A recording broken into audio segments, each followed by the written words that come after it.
here I'm wearing an IFB. It's like basically like my real job. It's like legit like television production. But this time I'm in front of the camera. Right.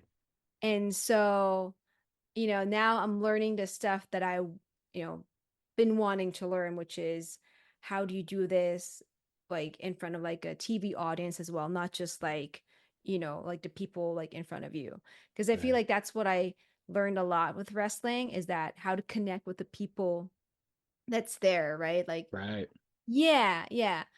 Making that connection to the, people who are just like right in front of you and Well, being you're com almost like I mean, you're the MC, obviously. I mean, yes, you're the ring announcer, but you're also the MC. You're controlling kind of everything, keeping everybody hyped, making sure everyone's like, doing good, knows what's going on next. And in MMA, yes, you're doing that as well. However, like you said, you are also working with the camera. You are the voice of how, who won this fight, who's fighting in this fight, how many rounds is it? Is it for a title? Like what, what's the weight class? Like all of that. Yeah, yeah. I noticed like the big difference, right? Because like with MMA, it's literally like we're doing this pay-per-view. So Yeah. I'm not like literally like hosting the entire like show, Hmm. like trying to like get people hype all the time.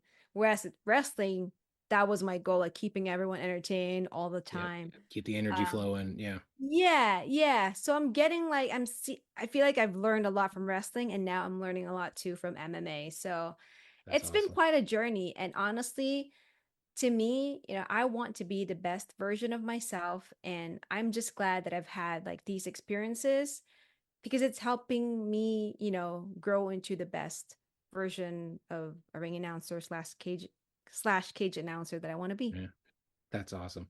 So I know show days can be long days. As Mhm. you just mentioned, even on, SummerSlam, your call time was 8:30 in the morning.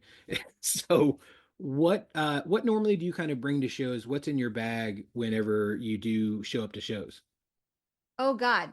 So I normally have a bag with like my cards Hmm. that I'm gonna use for when I announce the fighters. It will have snacks in it. As you should, yes. Yeah, and then what I need to kind of retouch my makeup. I started bringing a suitcase to carry my shoes, my suit, Okay. um, you know, stuff for my hair because I used to bring them in like separate bags, and then I Right. realized I don't have my husband with me to carry my stuff. So now I have it in a suitcase, and then yeah, I pack my lunch and bring it with me, and then that's about it. Okay. Well, I know because a lot of times, as you probably experienced, a lot of indie shows don't have food, which is very unfortunate. Yeah, Any promoter listening, first off, thank you. Second off, always have food for the talent. always That have. is the thing, because we're there for a long time. The workers are there for a long time. You need to feed these people. Yes, Yeah. you're paying them, but you also need to feed them. I'm not sure how it is backstage at MMA shows. I haven't worked any yet, unfortunately. Hopefully in the future, but I hopefully those there's There at is least food some actually. food. Okay, good. Yeah, the only Thankfully. thing I guess like for me on show days, I don't eat any other food unless, I brought it. Oh, that's okay. I Dude, I will take free food as long as it doesn't have Oh, pineapple because I'm facts. allergic to it. Oh, However, that's unfortunate. I know, Pineapple's fantastic.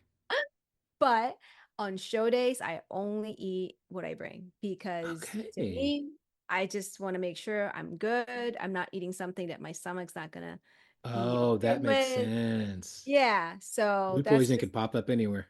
yeah. So to me, Yeah, it's like I just want to know I'm good. I know what's in my food. That's it. I can like, splurge the next day and yeah. I love it. Okay, good to know. So I have a segment on the show. I call it the five count. It's just five random questions. Okay. What is your go-to breakfast order as we talk about food? Go to chicken and waffles. Oh, that's a good one. If you owned a liquor company, brewery, winery, or coffee shop, which one would you own and what would the name be? Ooh, probably a coffee shop. Okay. Um, oh, the name. Oh God. I don't know. I don't know. I don't know. We'll have to think about the I name. mean, raining coffee, maybe. Raining. Sure. I mean, it's in the name. If you wanted to put your name in it, obviously. It you could also come up with any other fun pun for yeah. What are you nerding out on right now? Oh, honestly, like anything that I can learn about the fight game. That's awesome. Yeah. Who or what inspires you? Oh God. You know, my dogs inspire me. You know, That's awesome. I talked about my grandpa earlier about how he passed and um put a really big hole in my heart. And one of my foster fails, Joey, he really helped me kind of like see, he helped me heal and kind of like see another purpose of my life, which is helping to save other dogs. And whenever I announce fights, a portion of what I make goes towards rescuing animals. So I love that. there's me. I, not one of the five questions, but what's the best thing your grandfather taught you? Oh my, to pray. He's a Okay. very you know, he has a great faith that even when things are not going well, you pray about it, you pray for God's plan in your life, and you just trust in that process, and everything will be all right. I love that. That's amazing. And what would you tell your 17-year-old self? My 17-year-old self, oh God, don't be afraid to start something new because not everything should be planned. There you go. You can tell yourself that at any age, really. Yeah. Now, if people wanted to find you online, follow you, see you live, we didn't even touch on your podcast that you do as well, and to just see all the things you got going on, how can they do so? Oh, you can find me on Instagram at Ringside Rain. So you see my logo in the back. It's Ringside Rain with an E. I'm on Mhm. Instagram, TikTok as well. I'm really, really active on Instagram though. So please find me there. And if you are here in California, please do check us out at Up Next Fighting. You can find us as well at Up Next Fighting on Instagram or visit our website, upnextfighting.com. That's awesome. You also have a YouTube channel if anybody wants to see your old stuff or watch any of your demo reels as well. Yes, I have my YouTube channel, Ringside Rain. Check out my manager promos because I that's how Ringside Rain started, trying to be a manager for Asuka. So Wow, how did that? Okay, well, we've got a little bit of time. I need that story real fast. We got 2 minutes. so I was just trying to brainstorm what my character would be. And I think we were Yeah. watching a pay-per-view one night, and my husband said, I think we saw a Paul Heyman segment. And then after that, we saw like Asuka. And then my husband said, why can't you be like Paul Heyman for her? Oh, Why can't you be like a manager? And I said, oh, that's actually really good. Like, yeah. so I tried it. I kind of came up with like different ideas. And then so I started making, manager promos for Asuka. I love that. I always think the foreign talent that ever comes to like WWE or maybe even in AEW, I think they need to be treated like you see like Otani coming over to the Dodgers. Like you need an interpreter for them, even if they're not even saying what they're saying. They just need to be the mouthpiece for them, and they Yeah. don't even need to talk. They just look fantastic or super cool or stylish, whatever it is. Just be the mouth person for that person. They don't, they'll eventually learn to talk, and when they do, it's more impactful because they haven't talked this entire time. Right. Yeah. Yeah. Yeah. So yeah, Oh, that's like the birth of Ringside Range, just trying to be a I love manager it. for Asuka. There you go. Well, Rain, thank you so much for your time, and I can't wait to see what the future holds for you and, continue to do what you're doing.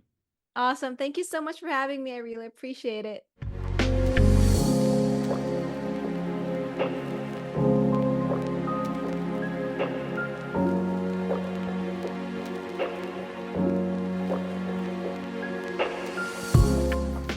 Thank you so much to Rain for being on the show. Again, Rain is absolutely amazing, and we just got the tip of the iceberg when it does come to her story. And I can't wait to have her back on the show because we have so many more stories we can get into. Because she came all the way from the Philippines over here to America, and she is absolutely killing it.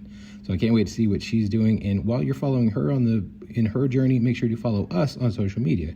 It is Brewsers Pod. That is BREWSERSPOD on the Instagram, the Threads, and the Twitter. If you want to send us an email, it is bruiserspod@gmail.com.